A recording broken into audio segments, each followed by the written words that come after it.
আসসালামু আলাইকুম। আশা করি সবাই ভালো আছেন। এখন এই মুহূর্তে ঢাকা বৃষ্টি হচ্ছে, ঢাকা মহাখালীতে।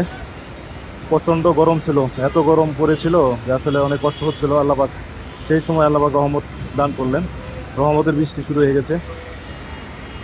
আর বাংলাদেশের আর কোথাও কোথাও বৃষ্টি হয়, অবশ্যই কমেন্টসে জানাবেন। এই মুহূর্তে ঢাকায় বৃষ্টি হচ্ছে, প্রায় 10 মিনিট যাবত বৃষ্টি হচ্ছে। এখন দেখেন পরিবেশ কত ঠান্ডা, আকাশের অবস্থাও মনে হচ্ছে আরো বৃষ্টি হবে। পরিবেশটা অনেক ঠান্ডা। আমাদের ট্রাফিক সদস্য ওই দেখেন ডিউটি করতেছে ছাতা দিয়ে, তার দায়িত্বে সে অটল। বৃষ্টি হচ্ছে তারপরেও সে ছাতা মাথায় দিয়ে ডিউটি কিন্তু করতেছে। সেলুট এরকম যোদ্ধাদের। তো বৃষ্টিতে সবাই নিরাপদ দূরত্ব থাকবেন, বিশেষ করে যারা বাইরে থাকেন। এই ঝড় বৃষ্টির সময় অনেক বজ্রপাত হয় গ্রাম অঞ্চলে, বিশেষ করে অনেকেই মাঠে ঘাটে কাজ করেন।